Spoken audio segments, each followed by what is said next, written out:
Kalau ada lomba pemimpin yang paling royal bagi korporasi, khususnya sawit dan tambang, ya maaf, tapi nama SBY ada di urutan podium. Bukan juara umum sampai pensiun kayak Soeharto, tapi untuk skala kecepatan dan efisiensi ekspansi lahan, beliau nomor 1. Berdasarkan data Walhi dan Auriga Nusantara, bukan gosip warung kopi, dalam 10 tahun pemerintahan, SBY memberikan 55 juta hektar lahan konsesi ke pengusaha dan korporasi. Biar otak bisa mencerna angka itu, mari bandingkan. 55 juta hektar, sekalian hampir 3 kali luas Pulau Jawa. 55 juta hektar sama dengan setara luas gabungan Korea Selatan plus Inggris plus Portugal. 55 juta hektar sama dengan bukan angka tapi peta. Coba bayangin di atas kertas, pulau sebesar Jawa yang penuh desa, gunung, sungai, adat, sejarah, hutan, satwa, diganti ke tulisan dingin. Hak konsesi perkebunan sawit dan pertambangan approved. Keren ya? Iya, keren buat yang punya akses ke istana. Buat rakyat, buat hutan, buat generasi masa depan. Ya, cuma bisa bilang, oh, jadi gitu. SBY dan era Golden Ticket. Perizinan Soeharto dulu membentang alas karpetnya. UU penanaman modal asing dan dalam negeri. Itu kayak mengumumkan, siapapun bisa kaya di Indonesia, asal punya modal dan kenalan. Nah, SBY bukan bikin alas lagi. Dia nyediain panggung konsernya. Izin sawit? Jadi. HTI? Jelas bisa. HPH? Logging? Gas? Tambang? Ayo masuk. Pokoknya, selama dokumen beres dan investor senyum, pemerintah siap buka pintu. Dan lucunya, semua dibungkus pakai frasa indah, pertumbuhan ekonomi. Investasi, pembangunan daerah.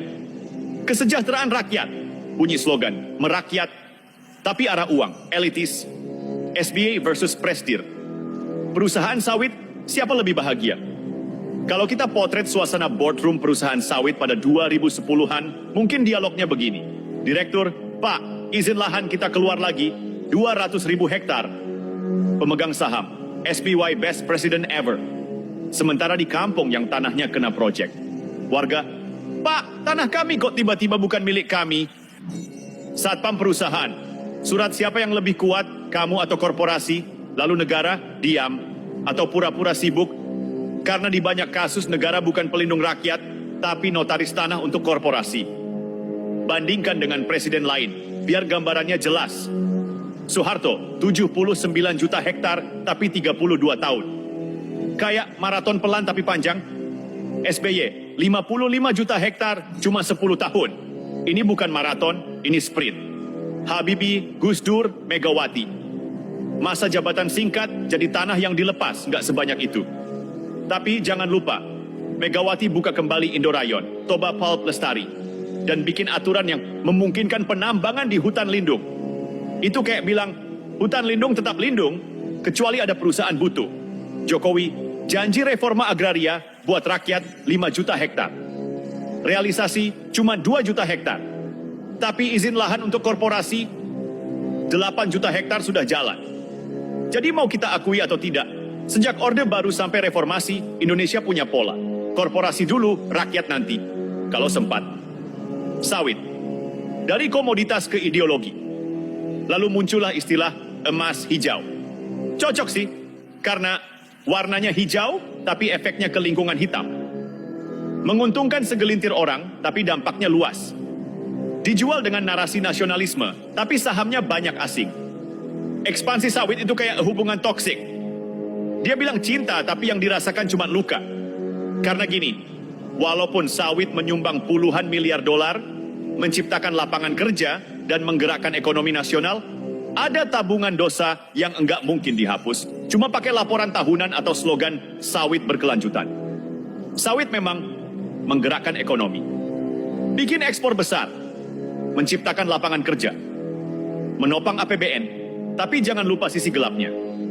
Deforestasi besar-besaran konflik tanah adat, asap kebakaran tahunan, kepunahan satwa, banjir dan erosi, ketimbangan ekonomi parah. Itu kayak beli Ferrari hasil gadai rumah orang tua. Kelihatannya keren, tapi konsekuensinya nyiksa keluarga generasi berikutnya. Efisiensi sawit, berkah atau alasan pembenaran. Pendukung sawit sering bilang, sawit lebih efisien kalau ganti kedelai, lahan harus 10 kali lipat. Benar, tapi pertanyaan sebenarnya bukan sawit efisien atau tidak. Pertanyaannya, kenapa efisiensi ini dijadikan alasan membabat hutan yang nggak bisa diganti?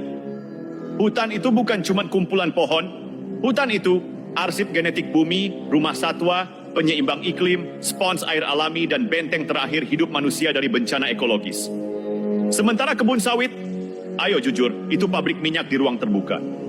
Sawit katanya membawa kesejahteraan. Tapi realitanya, petani plasma banyak yang hidup pas-pasan. Warga sekitar kebun tetap miskin. Orang lokal hanya jadi buruh. Sementara yang punya pabrik, punya izin, punya koneksi politik, itu yang punya villa, saham, dan paspor ganda. Dan disinilah kita berada hari ini.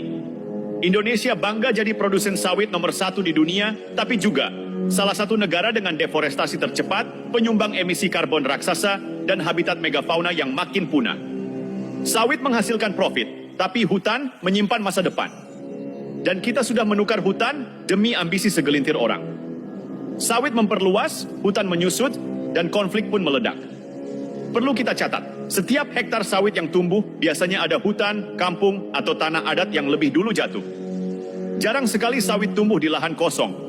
Nggak ada yang namanya tanah tidak bertuan di Indonesia. Yang ada adalah tanah adat, hutan berburu, sawah leluhur, lahan komunal, wilayah spiritual.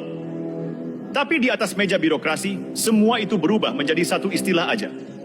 Hutan produksi konversi selesai. Dan begitu status berubah, maka dialognya pun berubah. Dulu, ini tanah leluhur kami. Sekarang, ini aset perusahaan atas izin negara. Rakyat yang punya sejarah ratusan tahun tidak punya kekuatan dibanding satu tanda tangan bupati atau gubernur yang didorong investor dan jaringan politik. Maka konflik pun bermunculan kayak jerawat di jidat remaja stres. Menurut data, lebih dari 2.000 kasus konflik tanah terkait sawit terjadi dalam 2 dekade terakhir. Dan pola konfliknya selalu sama, perusahaan datang bawa izin. Warga protes, aparat hadir. Yang kalah, bukan yang punya senjata dan uang. Bau gosong yang jadi musim tahunan, kebakaran lahan sawit. Kita semua masih ingat tragedi Asap. Bukan sekali, tapi berkali-kali. Sumatera dan Kalimantan tiap kemarau berubah jadi oven raksasa. Orang-orang batuk, sekolah libur, pesawat dialihkan, warga sesak napas, dan negara tetangga ngamuk. Dan lucunya, tiap tahun narasinya sama. Kebakaran terjadi karena faktor alam.